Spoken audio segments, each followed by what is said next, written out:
Guys, big round of applause for our headliner tonight. The one, the only, the man, the myth, the legend, the childhood story at bedtime, the guy who's just really ready to go, but I'm still hyping him up right now. The Jacob Coots, everybody! It's great to be here. Thank you all so much for showing up. You learn a lot when you invite people to things about who shows up and what excuse they use to get out of it. I'm pretty sure my friend, she's getting married tomorrow, I'm pretty sure she had a wedding just so she didn't have to come here tonight.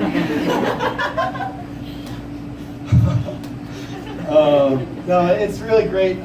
Give yourselves a round of applause for showing up to watch a white, lanky man tell jokes instead of doing literally anything else. Also, give it up for Campus Coffee Bean one more time.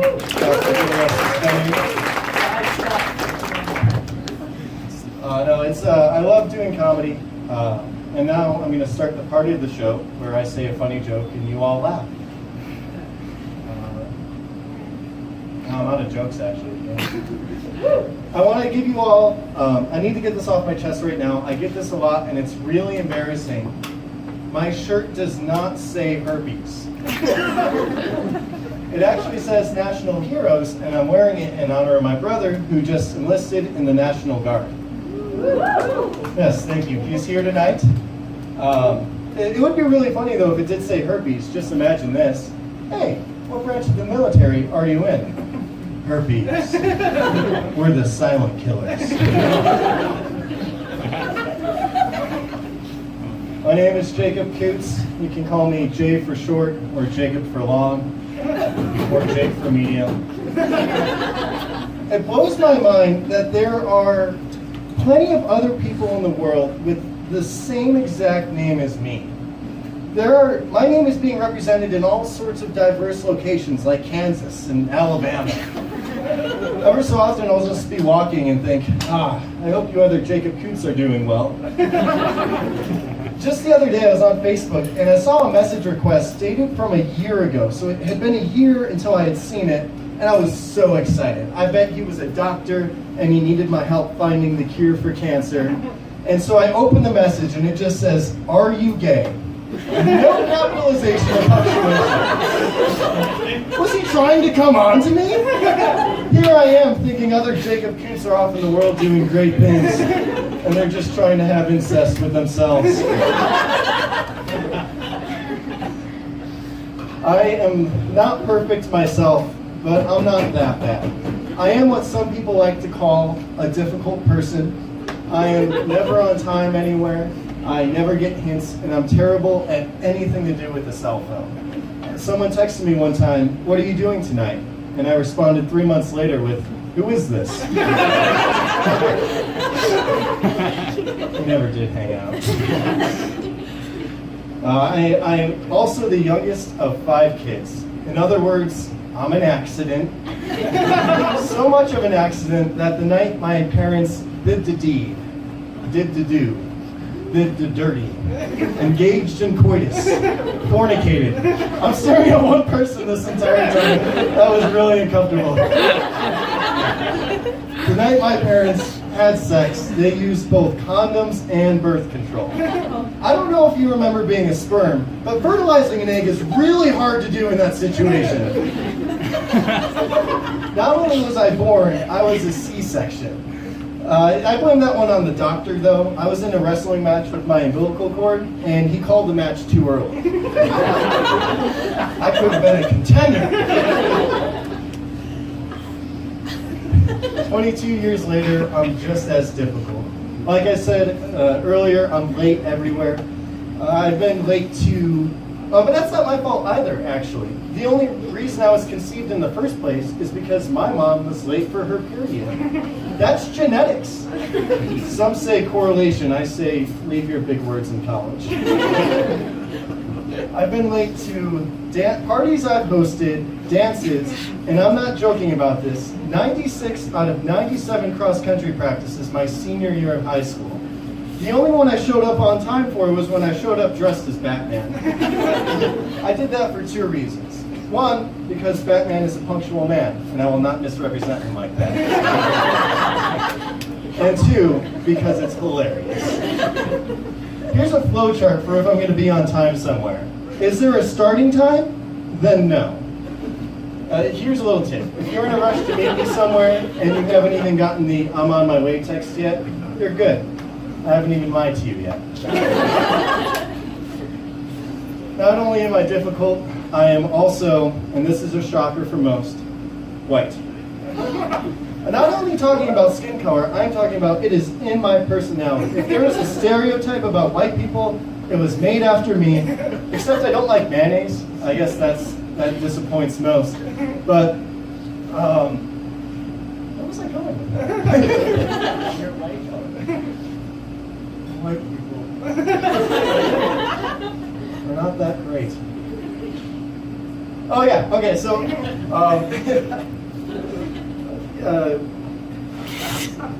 holy cow. This never happens. Performance issues. It should be a diagnosable medical condition just how white I am. I should go to a doctor and he'd be like, we ran some tests and everything was good, but there's just one thing. Golly, what is it, doctor? You're stage 4 white. We haven't seen a case this bad. I've prescribed 3 hours of rap music and have enrolled you in a dance class. I don't need a dance class. And you have herpes. It would be, the hard part about that prescription would be the rap music for me. And it's not because, I think classic rap music is great. It touched on a lot of important issues that oppressed groups have dealt with for centuries, years, whatever. But it just hasn't touched on issues I've personally experienced. And modern rap is terrible. We have some artists like Childish Gambino who still carry that torch. And then we have people like Kanye West, who named his kid North when his career started going south. If I had to write a rap of my own personal experiences, it would sound something like this. Went to the store, bought me some Uggs, saw a stranger on the street, gave him some hugs. The hugs made him happy and that made me jolly, getting high on this love. Oh, good golly, I love Winnie the Pooh. My favorite is Tigger. If we met in real life, he would be my friend.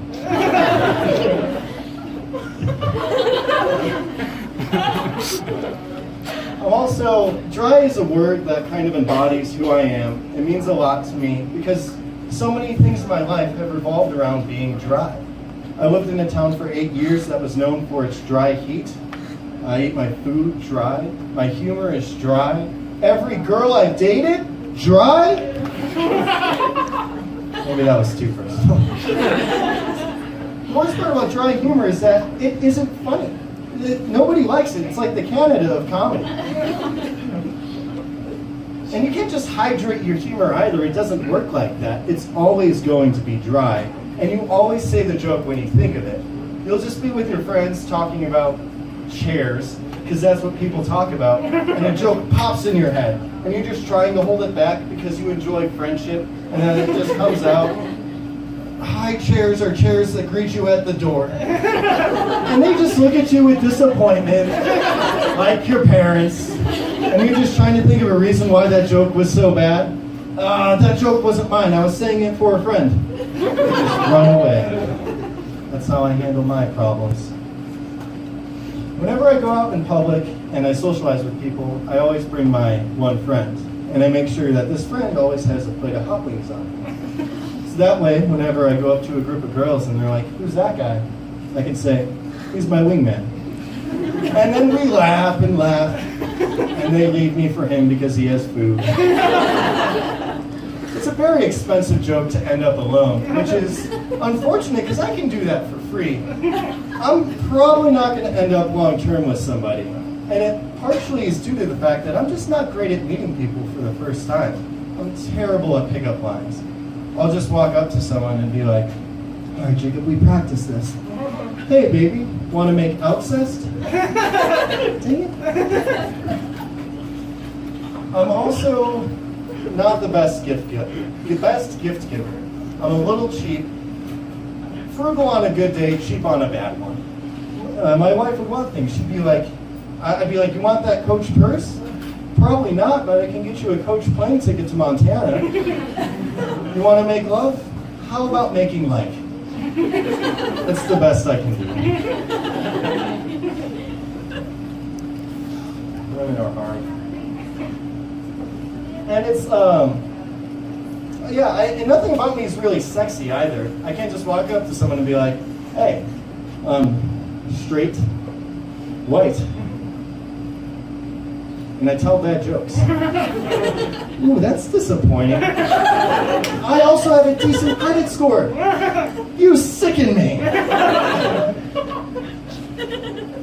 If I go to like a club with dancing or anywhere where that happens, I am not leaving with a girl's number. In fact, I have what's known as reverse game.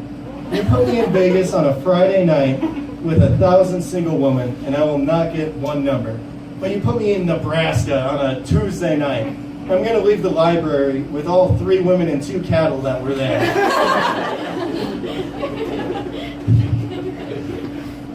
Even if I got one on the dance floor, I wouldn't know what to do. I would just be like, I only know one dance move, and that's whatever this is.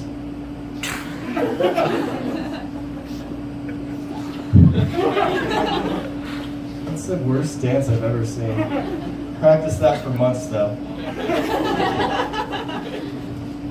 There was one time I was in a bar, and I was making eyes with this one woman across the way, and it was going great. I was looking at her, she was looking at me, I was winking at her, she was trying to see if I had an eye twitch. If I had just walked up and asked her to dance, she would have said yes.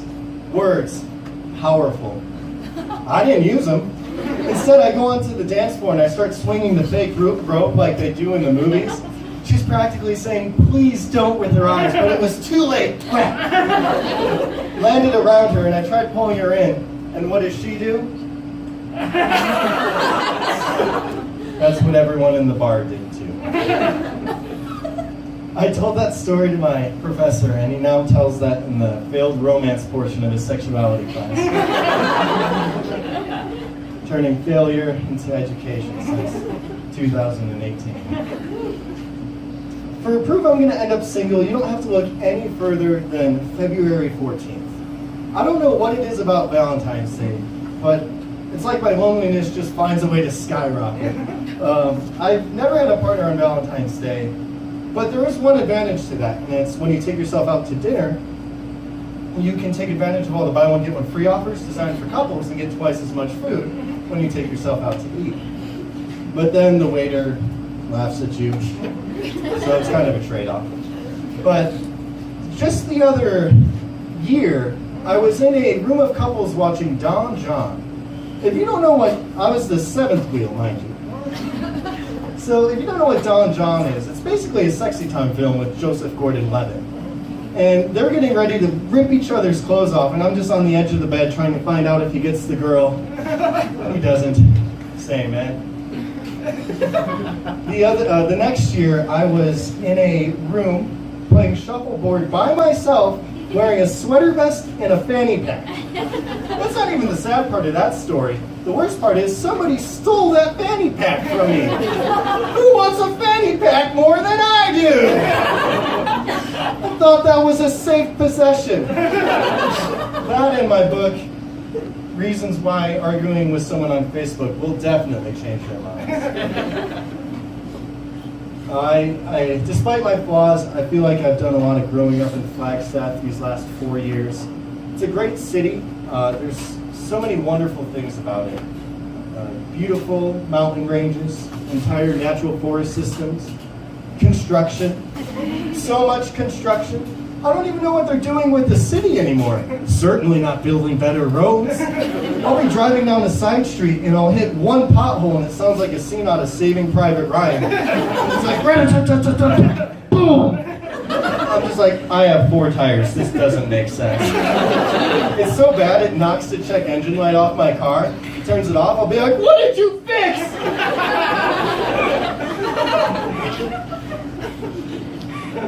I don't even know what they're building in the city anymore. I'll just be driving down Milton and I'll be like, that's an apartment complex. That's maybe a bank?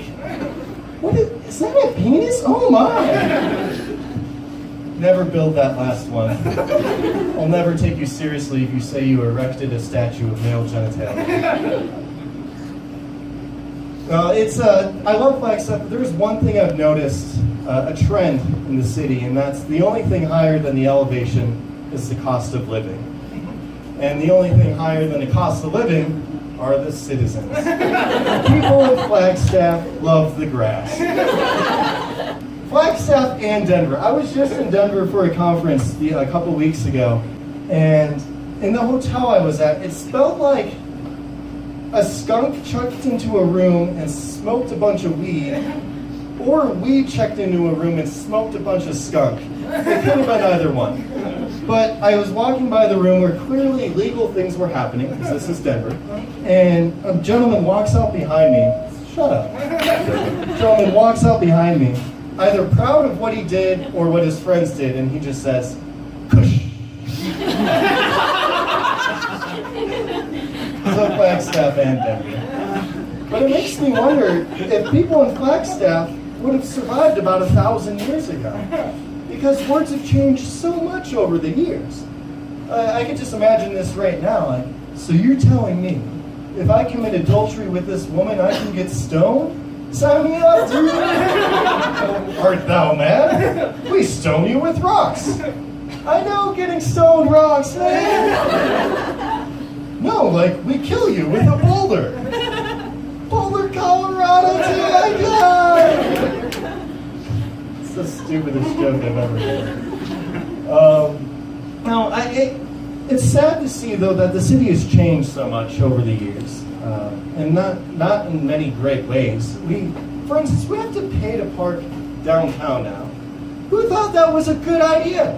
It's already expensive enough to live here, like LA, with none of the benefits. And they just started this business, Flag Park, with a Trump level of confidence. The kind where you're wrong, but you either don't know or don't care. And they say it's okay because there's still free places left to park. The only places that are free to park are 6 miles away, in an alley that's pitch black at afternoon. It's probably free to park because they were too scared to walk there and put up parking meters. Flag Park. I don't know. It really turned me off to going downtown because they also say, it's improved the quality of like driving. Like there's more places to park, but it's not because people are like carpooling or taking public transportation. They just stopped going out. They're now inside instead of supporting local businesses. That's like saying, yeah, we improved the quality of voting in the 2016 election, but the only reason the lines were short is because no one wanted to vote. No one wins there. And lastly, they say it's okay because it helps pay for housing helps build more housing in Flagstaff. But we don't need to build more housing. I'm pretty sure Fremont Station can house the entire city. It is such a big building. And I can't escape it. I'll be, like, don't get me wrong, it looks nice, but mountains and trees are cool too. I'll just be walking in a Walmart parking lot and be like, oh, Fremont looks good today. I'll be downtown and like, oh my goodness, is that Fremont? I can't escape it. I'll be in Vegas and I'll be like, is that Fremont? The snow on the roof looks really good today. Despite my gripes with Flagstaff, it did bring me to NAU, and for that, I'm grateful. I love NAU. It's been so good to me. But there's been some things that have happened in college. I've been through a lot. I've been homeless, heartbroken, physical and emotional pain, but I've also had a lot of good. Graduated, got accepted in a further education, paid so many fees. Okay, maybe not that last one. I'm not satisfied with my debt level, but apparently NEU is. They send me emails every day saying, your fees are outstanding.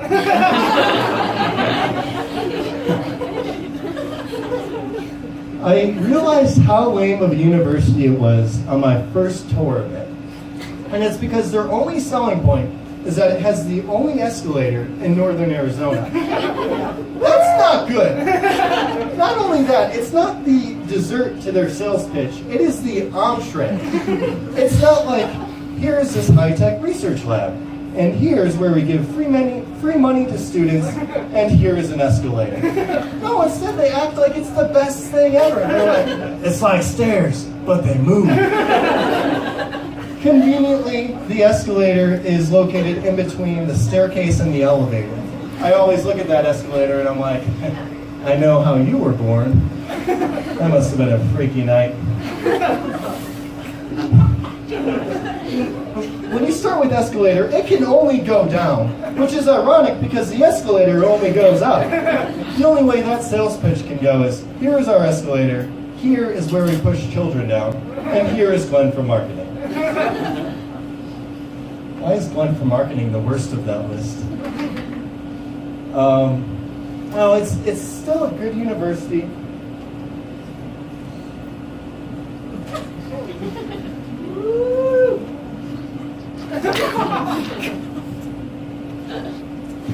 And it's allowed me to have a lot of great memories. But nothing was as great or wild as my first 2 weeks here. And that's because when you place hundreds of post-pubescent children that for the first time in their life don't have parents watching them, things get crazy. It was the first week in there, and I was with my friend Asher just walking down the hall, and we saw these two very drunk Australian men just shouting at people, being your typical rowdy foreigners. But we were going to be nice and just let them go on with their complaining and their accents. And then for no reason at all, they just decided to call us out and say, "What are you stupid Americans doing?" Stupid Americans? Oh no, they did not. My friend Asher is Romanian. They weren't even close there. I myself am a European American and I will not stand for this. So I go up to them and I'm like, "What were you bloody saying, mate?" Well, this is bad for two reasons. One, because my accent is terrible. It sounds like a Russian person's imitating a British accent. And two, I don't even think I'm in the right continent in terms of dialect. So one of them says, "I said, what are you stupid Americans doing?" And his friend says, "Is he mocking us?" So my friend Asher wants in on the fun, and he says, "Crikey, Jacob, I think they're trying to pick one with us. Grab me gloves and throw some shrimp on the bottom." They are entirely confused at this point. We were way too sober for them. I keep the momentum going, and I turn on arena announcer mode. I say, "Welcome, audience, to the first International NAU boxing tournament. In one corner, straight out of Romania, we have Asher Watsky. And in the other, we have the 3-beer lightweight champion of the world, Steve Irwin. Asher, get ready to fight. Steve, get ready to stumble." And stumble he did. They had no idea what was happening, so they just started to leave. Everyone was cheering, and I wanted one last friendly jab in there, so I shouted, "That's right, hop away like your kangaroo ancestors." And right before the doors closed, I heard one shout, "Ha!" and the other said, "That was actually pretty good." The very next weekend, my roommate and I had about 2 different of nights as you can imagine. For the record, my roommate's name was also Jacob, no relation. But same first name, 2 entirely different approaches to college. The most exciting thing I did all year was drive to Albertsons and get cereal for $1.77 a box, which is actually pretty exciting. And the least exciting thing he did was meet Agent Snickerdoodle from the CIA. Not that one. Agent Snickerdoodle was a human person from the Cookie Intelligence Agency, which exists for all your late night cookie needs. They did not pay me to say that. So I just lived vicariously through him all the time. I'm like, "Tell me all your stories so I can focus on grades."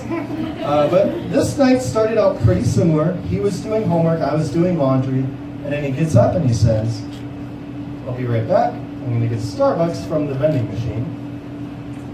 10 minutes later, 600 seconds later, he busts into the room and he says, "Long story short, I'm drunk and this backpack looks suspicious." And he throws a backpack that wasn't his on the ground and leaves.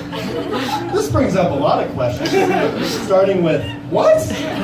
But then I realized I was immune to whatever he could do because I immediately thought, did I start the dryer? So I just let it go, you know. Besides, a lot can happen in 10 minutes. I was conceived in about 30 seconds. And I finished laundry and I turned on Netflix and I'm watching my show, and then I get a text about halfway through. Sorry about the backpack. I was going to a drug dealer's house and it looked incredibly suspicious. And now the backpack gets a lot more interesting. What's in that backpack? Am I going to jail? So I start a Mexican standoff with the backpack. You know that scene in the movie where Tumbleweed blows by and there's like whistling in the background?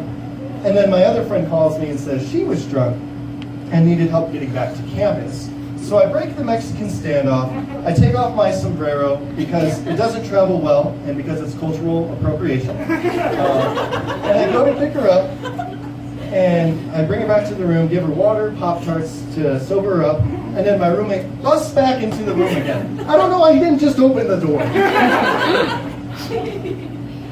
Covered in sweat, looking totally panicked.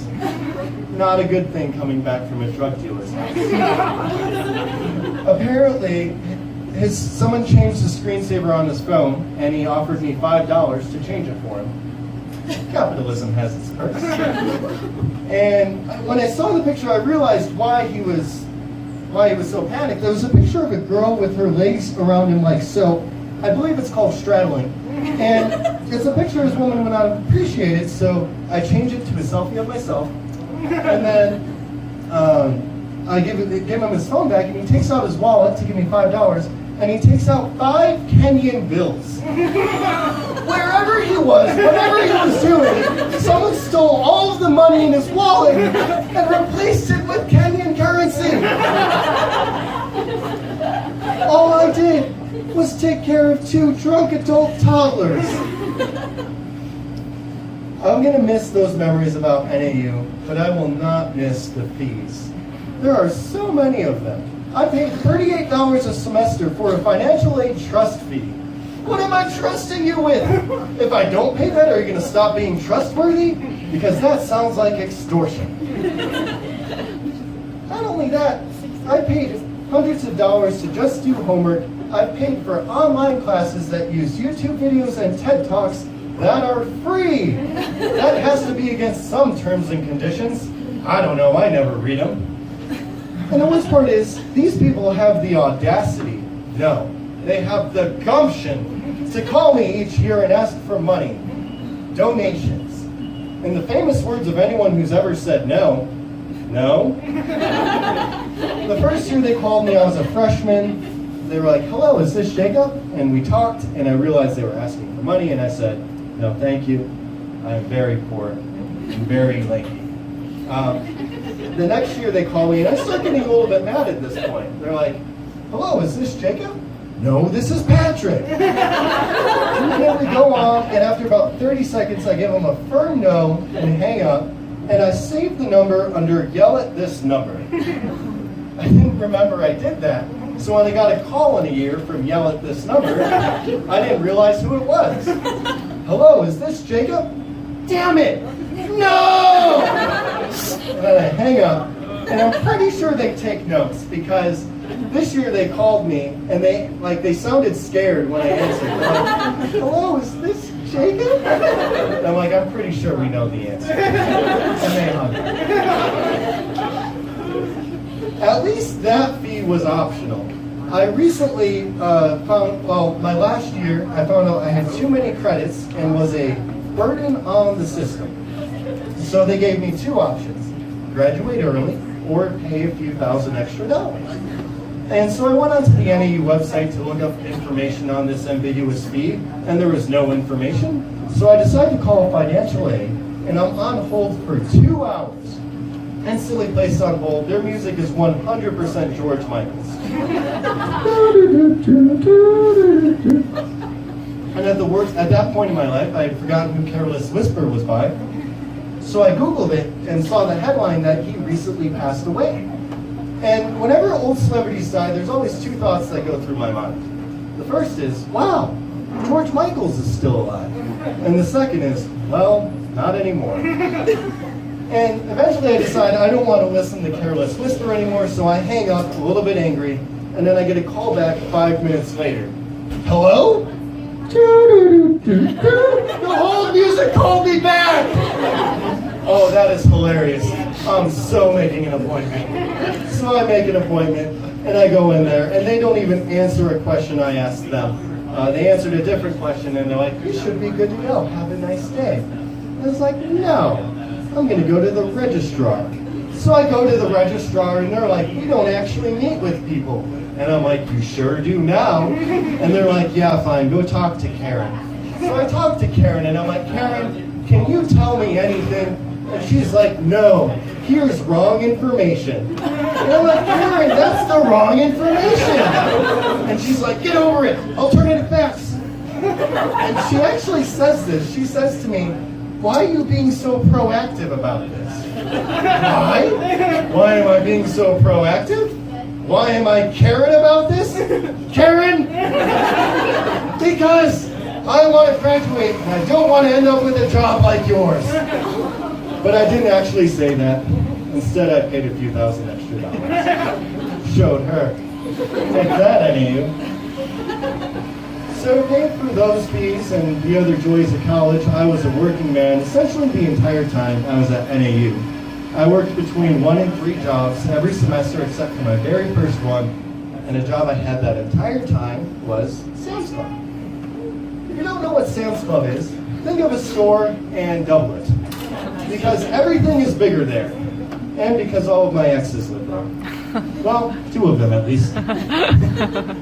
So, I just love bulk buying. You go in for apples, you're leaving with 5 pounds of them. You go in for printer ink, you're leaving with an octopus. If you go in for beer, you're leaving with alcoholism. It's great. But I have no idea why they hired me in the first place. I worked there for about 3.5 years. And my proudest moment was when I showed up, when I was helping in bakery, so I showed up with a hairnet on, and the supervisor says, hey there, mister, you need to have a beard net on. And I was like, oh, thank you for noticing. I do need one, don't I? I can't grow facial hair for the life of me, so that was just the biggest compliment I've ever received. I used to shave half of my face to see if people would notice. They didn't. And it's just hard because there's so much stigma associated with beards.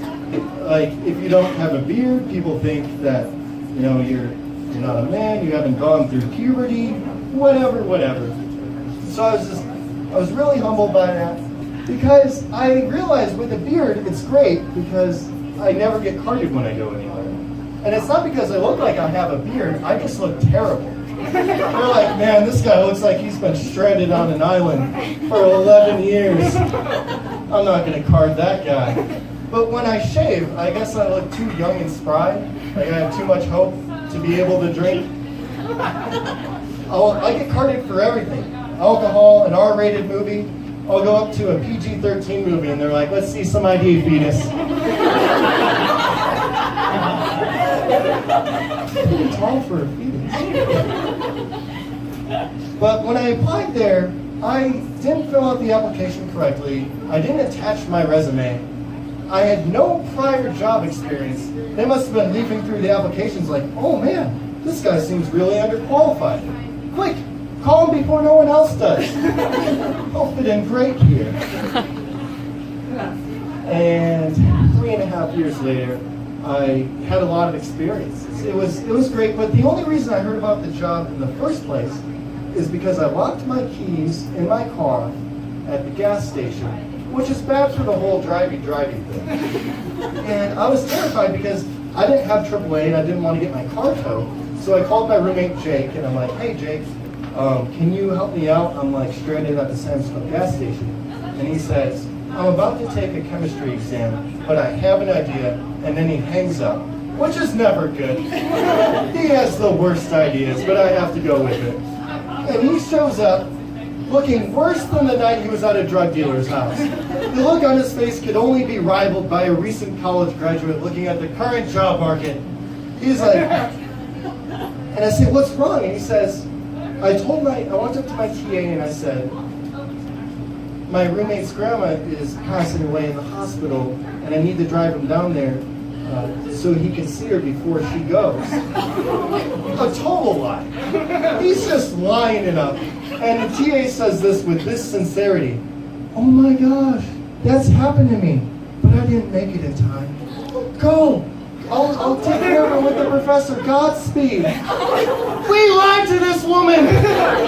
So we're just freaking out, wondering why we're such bad people.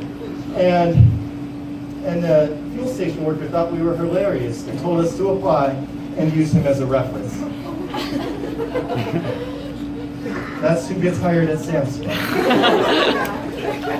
And retail's great. You see a lot of things about humanity, especially the worst parts of it.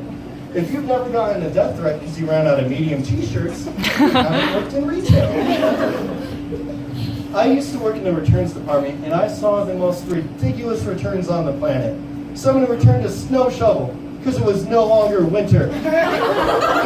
Someone drank 3/4 of a bottle of vodka and returned it because it tasted like alcohol. Neither of those were wrong, but they were stupid. Probably the worst story I was there for was these business members came in at 8 p.m. on a Sunday.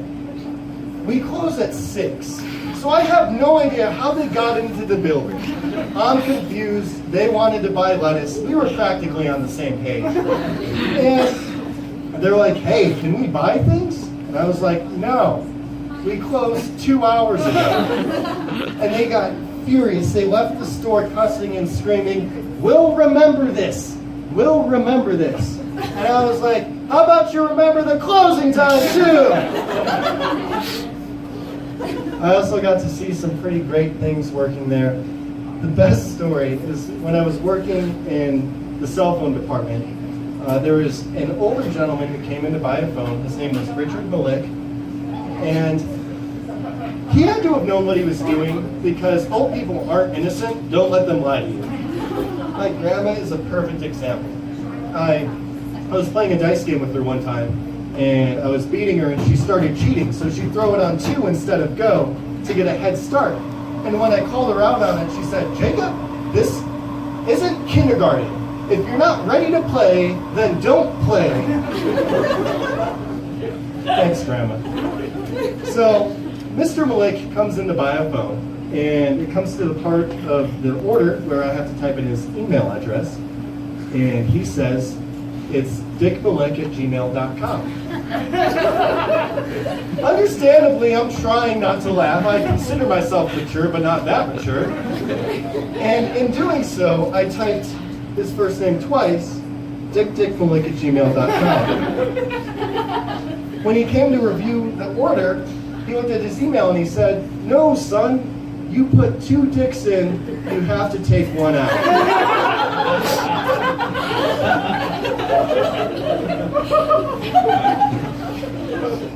Now that we know each other, I feel pretty comfortable telling you some embarrassing things I've done. I used to compete in a program known as Skills USA. If you don't know what that is, the extended version of the name is Skills United States of America. But in reality, it was a club where people can compete in job interview, architecture, web design. I competed in Quiz Bowl, and I went to nationals for it 2 years in a row. And so every person in the hotel, well, first nationals was hosted in Kansas City, Missouri, which is really stupid. Why did Missouri do that? Anyway, Kansas City, Kansas, and Kansas City, Missouri were attached to each other, so it provided the perfect opportunity for the joke, we're not in Kansas anymore, which I totally took advantage of, because I'm a freaking comedian.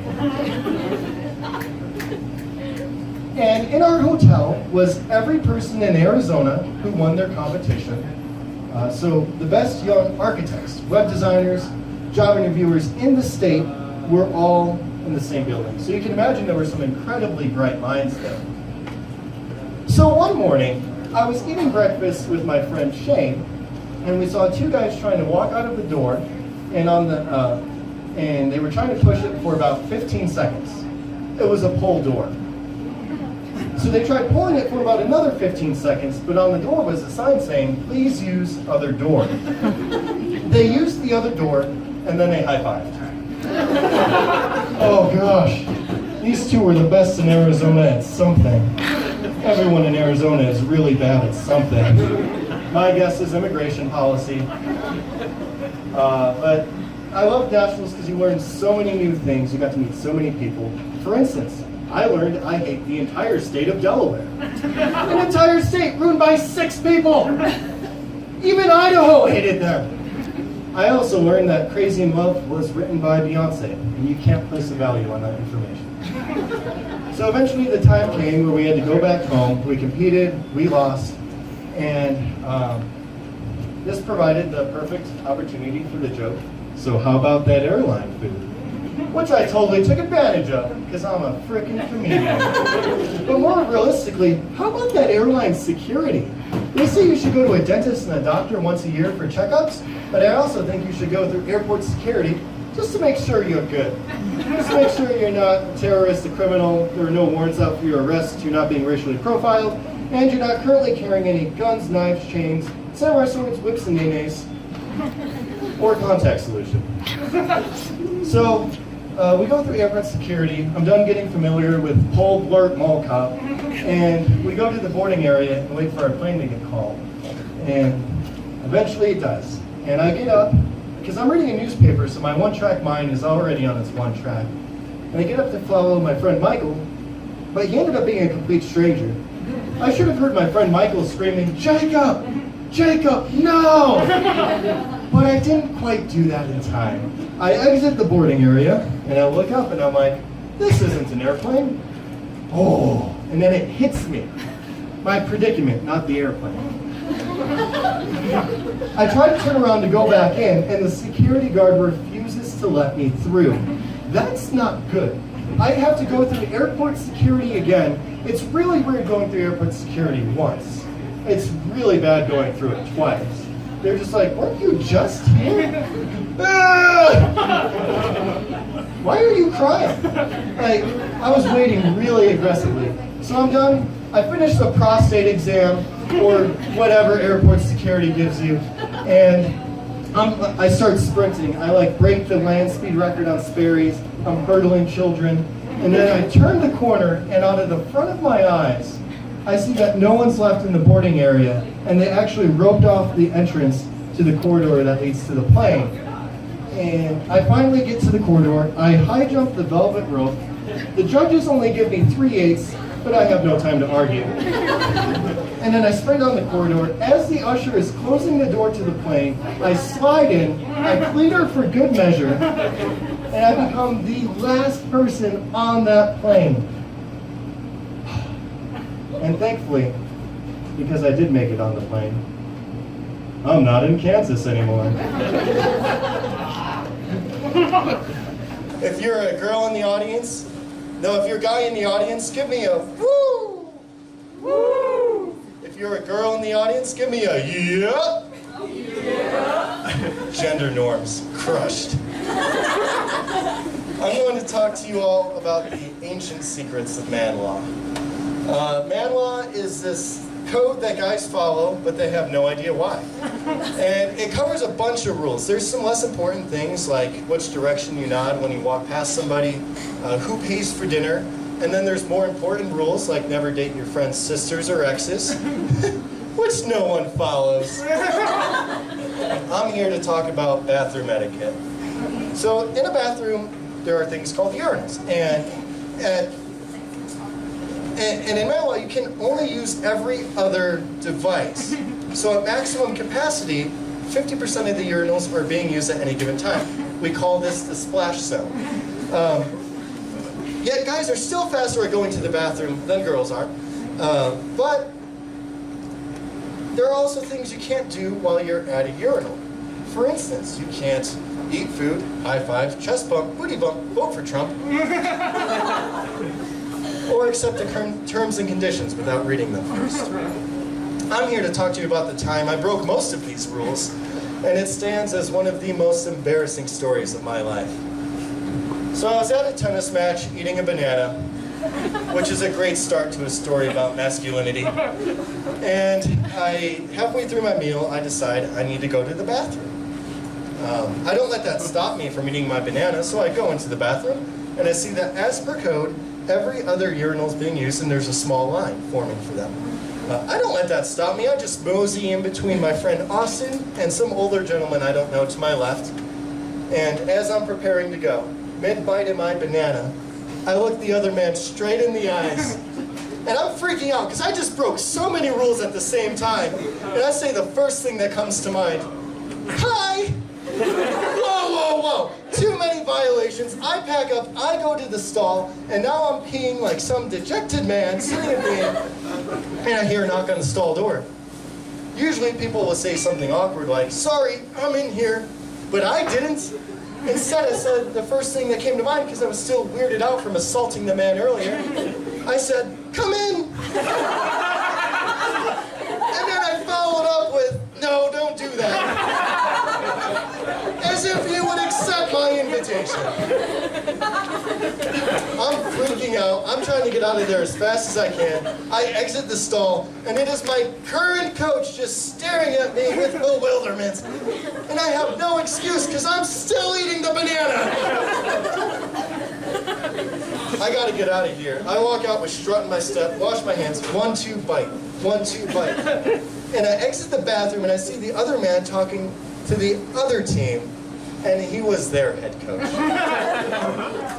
I can only imagine what he said to them. Stay away from that guy. He's bananas. I've aged a lot since then, and in my age, I've realized a lot of things we say don't make any sense. For instance, the proof is in the pudding. No, it is not. And if it is, you're probably doing something wrong.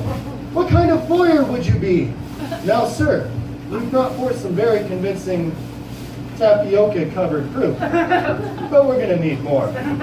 Oh, don't worry, Judge. I brought an entire snack pack of proof. The only thing proving anything in that pudding is that you might be an idiot. And that's just putting it lightly. Yeah! Or what about getting bent out of shape? Why does that mean angry? What would that look like? Who put the toilet paper upside down? Who ate my cookies?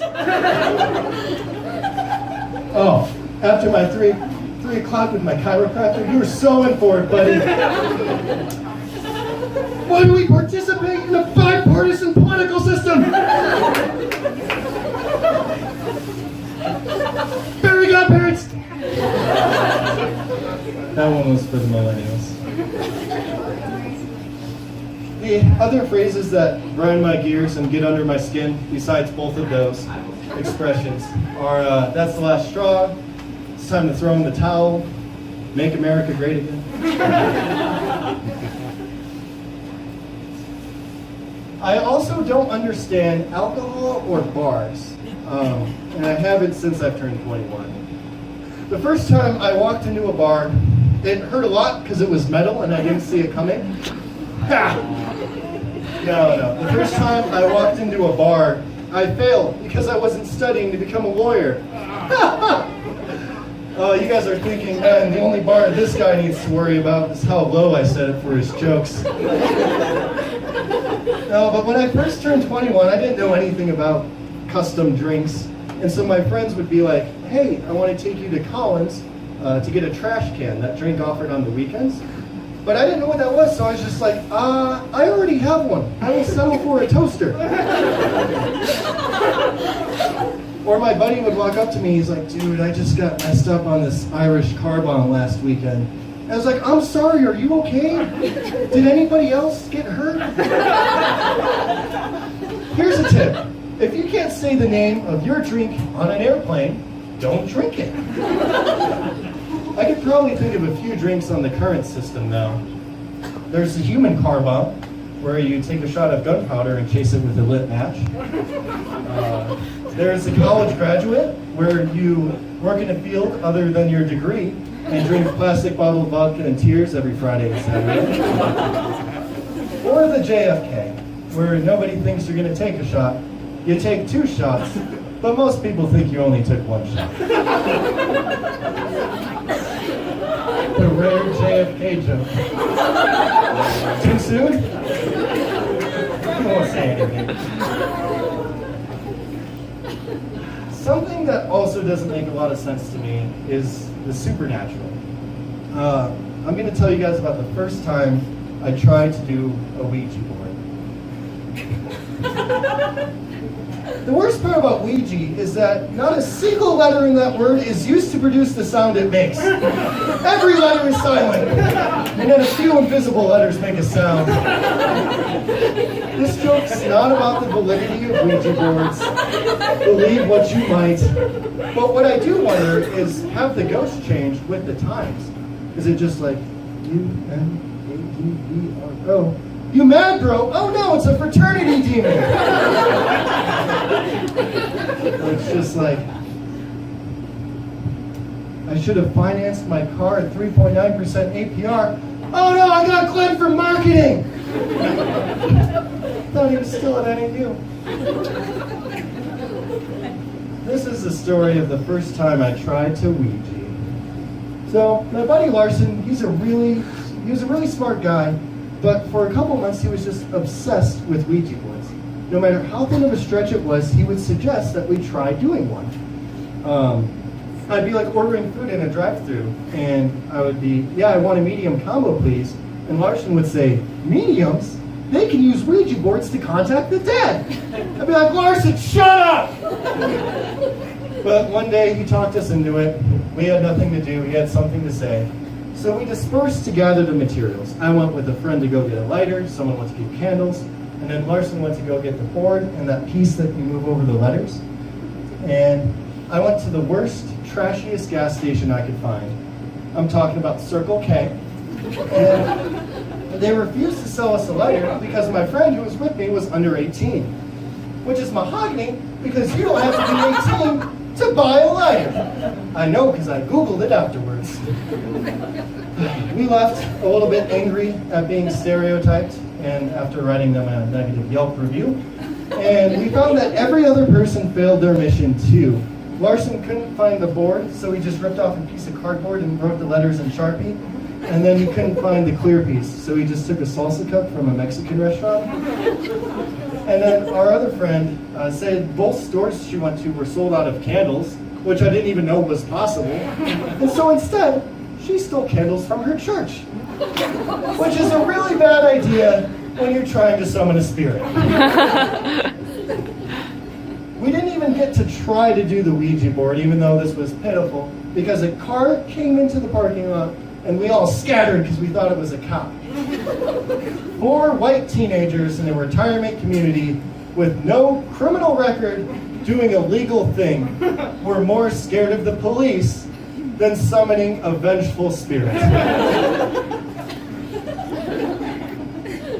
Thank you guys all for being here. It's been, I love being a comedian. It's one of the true joys in life. I think laughter is a great way to escape the pain in life, and bringing smiles or laughs to people is really cool. But sometimes being a comedian really sucks. And it's because, well, partly because whenever you say you're a comedian, there comes the infamous, oh, so you're a comedian. Tell me a joke. Oh, so you're unemployed. Show me you doing nothing. It's just not, you don't go up to doctors and ask that question. Show me being a doctor. But it also sucks because compared to other entertainment positions, it's a little bit detached, I guess. And it's way harder because artists, we'll use singers for instance, they can play instruments the way other people play instruments and sing their lyrics, and then they call it a cover and they make a bunch of money.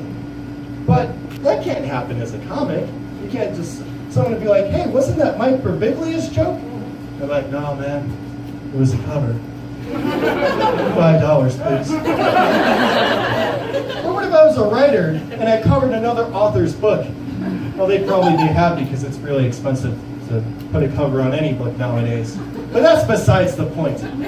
It's also tough because artists can sing about a lot of different things and inspire millions. Heartbreak, loss, myself included, I love it. But as comedians, you can't really do that because it's not funny. It's not that tragedy doesn't happen. It's not that you won't have struggles with mental health. It's just, if all of my friends were murdered, there's maybe one punchline that would work, and I'm not going to say it, but it would be a killer punchline. There, I said it! But depression, OCD, paranoid, things I've struggled with for years, I can't just go up and tell jokes about because they're not funny, and people come to comedy shows to laugh, and that totally makes sense. But it just means we have to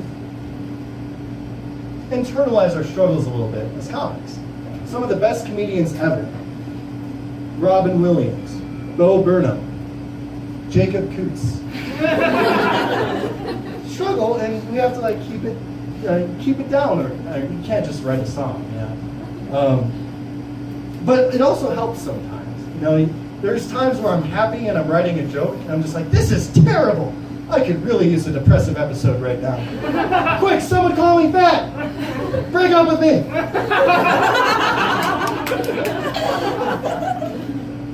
It's just, if you're trying to make a difference in a friend's life or someone else's life, consider those strong people or those funny people that you wouldn't normally go to.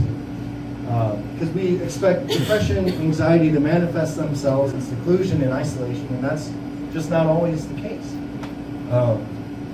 So make that effort. And then on the other side of the coin, if you're someone who struggles, seek help. Be open about it. Don't be afraid to seek help, at least, because it's not weakness. If I'm thinking of phrases we say that make no sense, one would have to be, I can do it alone. Because you can't. Life is about supporting one another. And physical health is about as important as mental health, I would say. And if you break your arm, you're not going to be like, yeah, man, casts are pretty lame. I'm going to handwrite my autobiography and then start my career as an arm wrestler. High five. No, you're going to seek treatment so you get help now and heal right 20 years from now. And it's the same with our minds. So don't be afraid to do whatever works for you. Go to a counselor, talk to a therapist, find Jesus, go do something that makes a difference in your life because you deserve to feel good.